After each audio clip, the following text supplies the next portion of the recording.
Tracy Sable. Tonight on EWTN News Nightly, Pathways to Peace. What Ukraine leader Vladimir Zelensky is saying as the Trump administration seeks to end the war with Russia.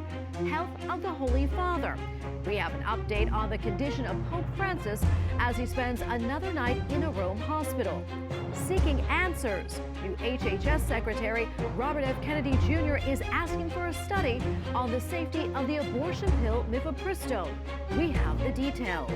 And signed, sealed, and delivered. Police in Connecticut rescue a wandering mammal and bring him to safety. These stories and more tonight. From EWTN, the Global Catholic Network, this is EWTN News Nightly.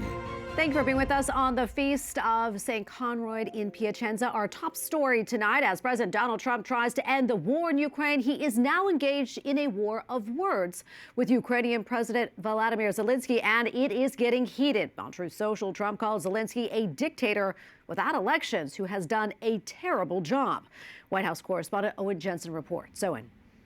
That's right, Tracy. Blistering verbal attacks are coming in fast. Zelensky also launching criticisms of President Donald Trump, saying he would like Trump's team to be more truthful.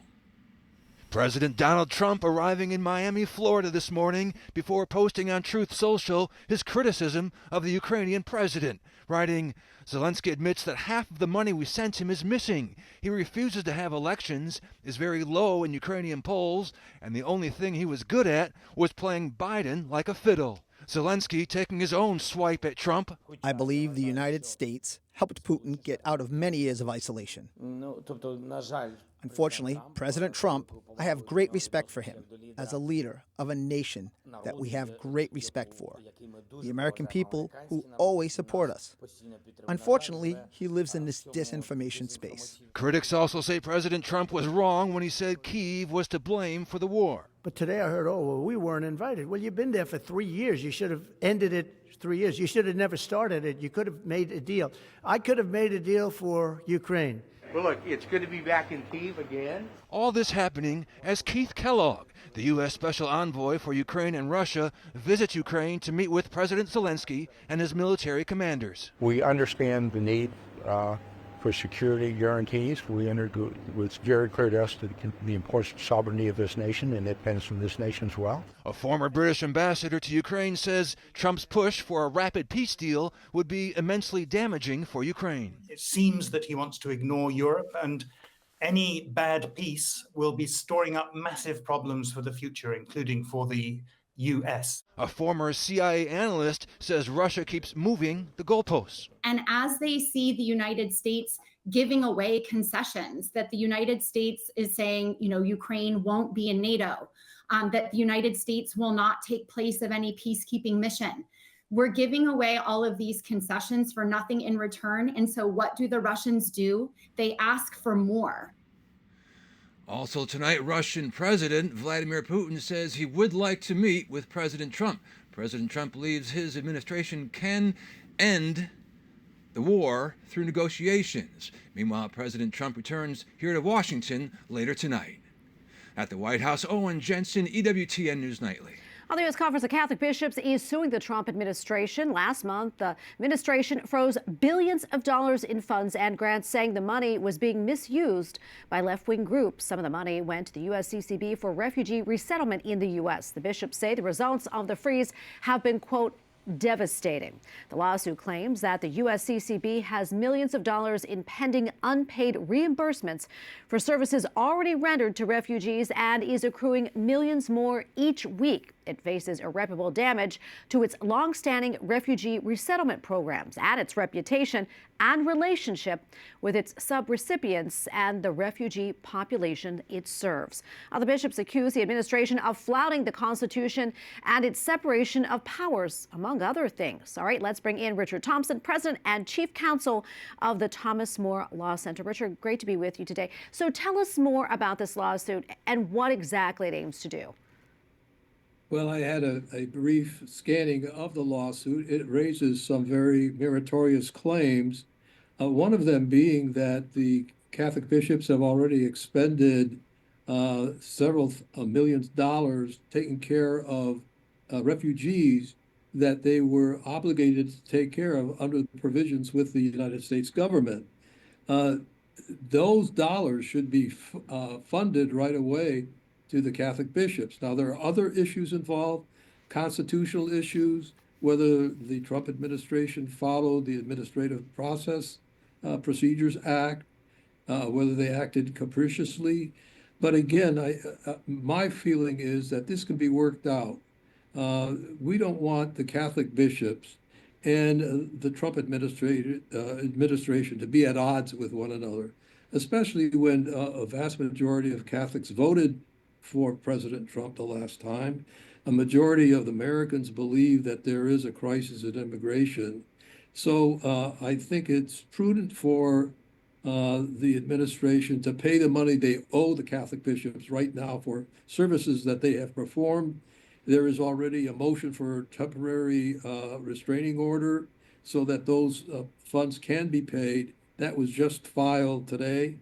And so I think there's going to be some arrangement worked out, at least temporarily, to take care of the funds that the bishops have already expended. And from then on, it will be a battle of what the Constitution says about separation of powers, what the statutes say about the Control Act, whether the president can control money that has already been authorized by Congress to pay for these funds. So those are very important issues that will be resolved in the days. But my hope is that they can be worked out. I don't think it does any good for the Trump administration and for the bishops to be at odds here.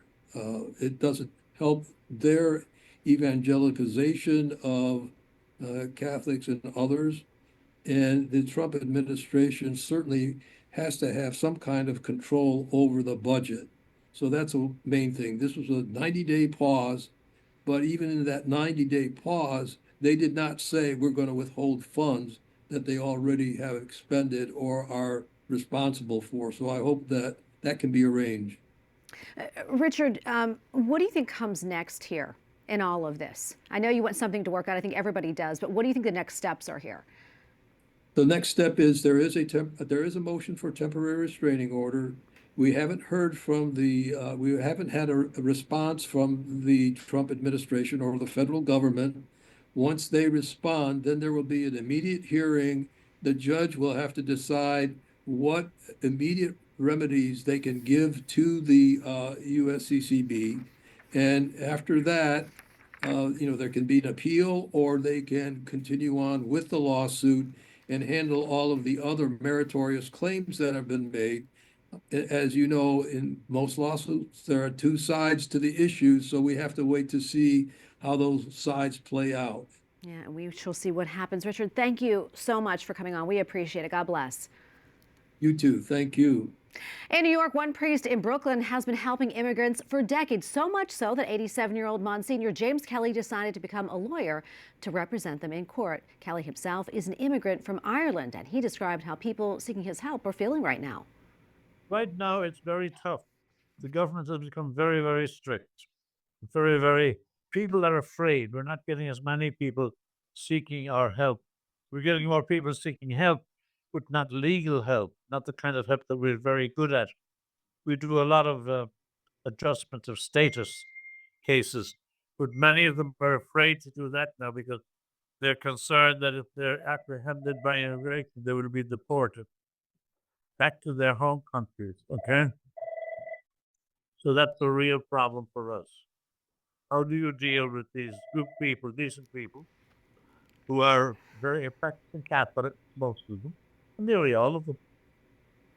Pope Francis remains in a Rome hospital while he battles pneumonia. The Vatican says the Holy Father's condition remains stable, but blood tests showed a slight improvement in key inflammation areas. Officials say he also worked in the afternoon with his collaborators one day after tests confirmed that he had pneumonia in both of his lungs. Pope Francis was admitted to Gemelli Hospital last Friday after a bout with bronchitis worsened. Since then, calls for prayers for the Holy Father have come from leaders around the world, including Vice President J.D. Vance, as well as a special guest who visited him today. EWTN senior Vatican analyst Frank Roca has more. Well, Italy's Prime Minister Giorgia Meloni visited the Pope in the hospital. There had been concerns because he has double pneumonia, and there's a concern about his condition. But she said he was very responsive and alert, and that they joked around that he hasn't lost his sense of humor. And their friendship is a kind of unlikely thing because when she was elected a few years ago from a right-wing anti-immigrant party, it was thought, well, she's really at odds with Pope Francis. But in fact, they've gotten along very well, and this was the latest occasion.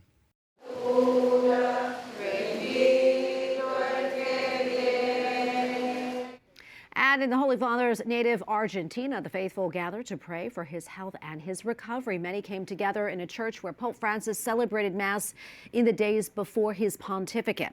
One of those gathered says that she feels sad for his illness, but has faith that God will carry him through it. Secretary of State Marco Rubio visited the United Arab Emirates for talks today as part of an overseas trip.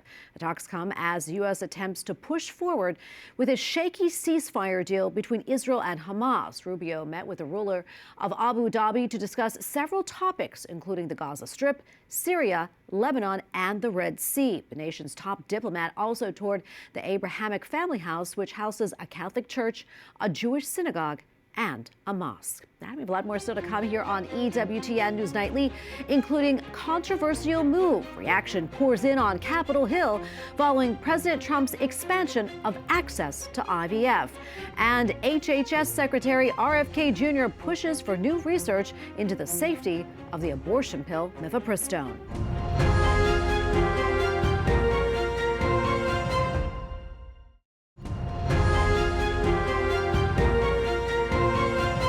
Welcome back. 2 people are dead after a small plane collision in southern Arizona. One plane landed safely. The other hit the ground near a runway and caught on fire. The airport in Marana has intersecting runways but operates without an air traffic control tower. With the new Congress in session, some lawmakers are again pushing to protect children from harmful predators online. They blame big tech for poor safety measures and want them held accountable. Witnesses at a Senate hearing sounded off, including a father whose son committed suicide from online sextortion, and called on Congress to do more. I've witnessed over 40 teens take their lives since Gavin just due to sextortion, while we as lawmakers fight amongst ourselves. Will it take one of your own children or grandchildren to finally get fed up enough to move? Sextortion is only one of the many harms due to our children due to big tech's lack of accountability. Big tech is the big tobacco of this generation. And you can and must do better to collaborate with each other, to harmonize your tools across the ecosystem so that parents and teens are not overwhelmed with the task of setting and managing controls across countless apps, games, websites, and social media platforms. Last year, the Senate passed a bill requiring big tech companies to improve their safety and parental controls. But the House Republican leadership never brought up the Kids Online Safety Act, saying it would infringe on free speech. Supporters hope that they can get the bill over the finish line this term. President Donald Trump signed an executive order on Tuesday to develop policy recommendations to expand access to and affordability of in vitro fertilization. The Catholic Church opposes IVF as it raises major ethical questions and could lead to the destruction of human embryos. Republican Senator Katie Britt, a major IVF backer, praised the president's actions. Obviously, it is a priority for President Trump. I feel good about continuing to be able to move that forward and look forward to being a part of it. I think that IVF is pro-life, and I want to make sure that as many people as possible can bring life into the world. But members of the Congressional Pro-Life Caucus say they have reservations. There's a great deal of ethical concerns about IVF itself, but minimally, there should be safeguards to protect those embryos when they are cryogenically frozen. We got to treat with respect these embryos. Why? Life is from womb to tomb. It would legalize human cloning. It would legalize commercial surrogacy, including for young girls without parental involvement. It would legalize gene-edited designer babies and While Congressional Republicans stopped short of guaranteeing nationwide access to the procedure during the last Congress. In June, Senate Republicans blocked a Democrat-backed bill saying that it was a political messaging vote. Republicans also introduced their own bills on IVF, but none passed. Well, last month, Bishop Michael Burbidge of the Diocese of Arlington in Virginia released a pastoral letter on IVF. In an interview with EWTN News Nightly, the bishop explained why he felt the need to write it. What I try to do in this pastoral letter is to, first of all, let any married couple dealing with infertility to please know that we understand that this is a cross that the Lord has given you. And we want to love you and support you and help you to carry that cross. To also reaffirm what are some life-giving options that a couple can choose, including adoption, which is a beautiful gift in itself. And also to know that in choosing IVF, what are the moral implications and consequences of that. The abortion pill Mifepristone is now in the sights of the Trump administration. Robert F. Kennedy Jr., the newly confirmed Secretary of Health and Human Services, says that he was tasked by the president to study the potential risks of the drug. Under the Biden administration, regulations of Mifepristone were relaxed, leading many, especially those in the pro-life movement, to raise the alarm about the potential dangers. And joining us now for more insight into Mifepristone is Dr. Ingrid Skopp, OBGYN and Vice President of Medical Affairs at the Charlotte Lozier Institute. Dr. Skopp, great to be with you. First, I want to get your reaction to Senator Kennedy, Secretary Kennedy, that is, taking a look into the abortion pill for safety issues. I appreciate that Secretary Kennedy is willing to question the narrative that says so many things are settled science. It's important to know that regarding abortion, there is no data that is mandatorily collected. We do not know the numbers. We do not know the complications. We do not know the deaths that occur after these drugs, particularly if they're related to a mental health complication. We don't even have standard definitions of what is a complication. The abortion industry does not consider it a complication if it fails and causes a woman to need surgery. No one is looking at long-term complications, like how does it affect the next pregnancy? And again, mental health complication research is almost unheard of. So I'm happy that he wants to look at it, but we really need better data. There's ways to get this data, but it's not asking the abortion industry to voluntarily report. And that's the current state of affairs. Yeah, Dr. Scott, why is that? Why aren't these numbers, numbers of adverse effects due to Mifepristone being reported by the FDA? Why are they not required? Well, over time, we've seen the FDA remove important safeguards. Up until 2016, they did require complications to be reported. But in fact, we've discovered that only about 5% of those anticipated complications were actually reported. The abortion industry routinely ignored that reporting requirement. But in 2016, the FDA said, you know what? We don't want to hear about complications anymore. Only tell us if these drugs kill a woman. And then, as you mentioned, in 2021, the Biden FDA removed the in-person safeguards. So these drugs are being sent through the mail. We don't even know who's ordering them. That's the current unregulated state of affairs. Women are self-managing their own abortions without any medical supervision. I'm practicing in Texas. I am seeing these women very frequently who've been harmed by these drugs being mailed into my state.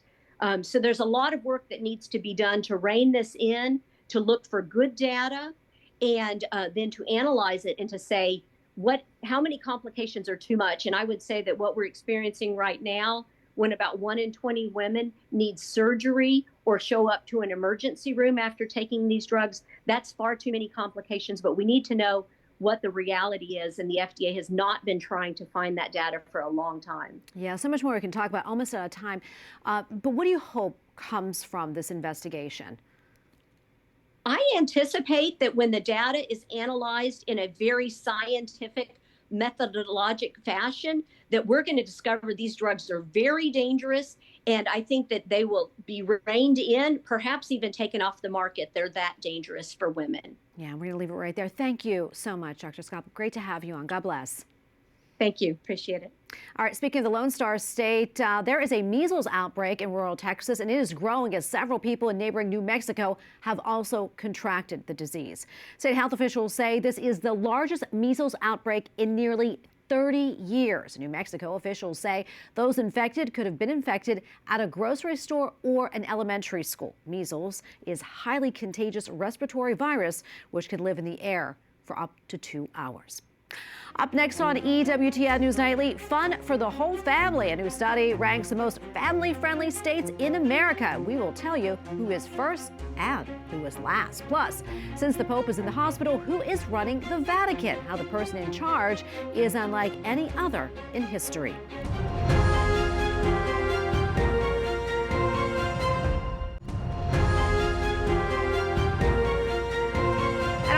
That required babies lost to abortion to be cremated or buried has been permanently blocked by a judge. In her ruling, the judge claims that it delays and impedes access to so-called health care. Aborted babies will now be handled as infectious waste and disposed with material from other medical procedures.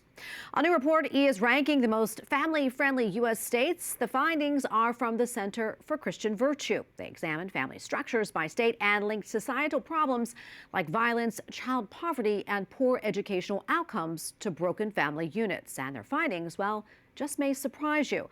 The top-ranked state was Utah, where 68% of adults between the ages of 25 to 54 are married. The fertility rate is 1.85, and 60% of teenagers were raised in tech. That means teens raised with married parents. Idaho and Nebraska are ranked second and third. The lowest-ranked state was Rhode Island, with a 50.8% marriage rate, a fertility rate of 1.4, and 47% of teens raised with married parents. That was followed by New York and New Mexico. Well, even with Pope Francis in the hospital, work continues at the Vatican. Today it announced that for the first time, a woman will hold the highest leadership position within the Holy See's administrative structure. Sister Raffaella Petrini will oversee the governance of Vatican City, managing its daily operations and policies in accordance with the directives of the Holy See. She begins her new role on March 1st. Sister Petrini is a member of the Franciscan Sisters of the Eucharist. And joining us now from Rome is Frank Rocca, Senior Vatican Analyst at EWTN News. Frank, always great to see you. So tell us more about Sister Raffaella Petrini, who she is, and why her appointment is so significant. Well, Sister Petrini is part of a religious congregation that's actually based in the United States, in Connecticut. And in fact, she studied, part of her university study was in Connecticut. So she has a strong American connection. She speaks English very well. Her new job is very important because she runs the administration of Vatican City State, which is the territory in Italy governed by the Pope. And so it's effectively the headquarters of the Catholic Church. It's got about 2,000 employees. It's got the Vatican museums, which are a big source of income for the Vatican. And it's just another sign that of giving more and more authority and responsibility to people outside the clergy and outside the hierarchy in the church. Yeah, Frank, is this part of a broader shift in how the Vatican and the church are governed? Well, you know, Pope Francis revised the constitution of the Vatican, of the Holy See, to break the connection between holy orders and authority and the responsibility in the management. And so he's appointed laymen to run the dicastery of communications, to run the secretariat for the economy. He's appointed a religious sister to be the head of the office for religious orders. So in theory, she actually has a cardinal working under her. So this is a broader shift, not only for women, but to let lay people into positions of responsibility in the church that's accelerated under Pope Francis. Well, Frank, thank you so much. Frank Rocca, Senior Vatican Analyst at EWTN News. Thank you again. Thank you, Tracy. On Friday night, a baby seal is now in great care after being rescued from the streets of Connecticut. The seal was found Sunday afternoon by the New Haven Police Department, more than 1,000 feet from the nearest river. The officers eventually moved it to the Mystic Aquarium for rehabilitation. The seal was believed to be around 5 to 6 weeks old and is planned to be released in a safer spot along the eastern shoreline. Just got a little off track, I guess. All right, well, we thank you for watching tonight. Remember, you can follow us on social media, Facebook, X, and Instagram at EWTN News Nightly. I'm Tracy Sable. Good night and God bless.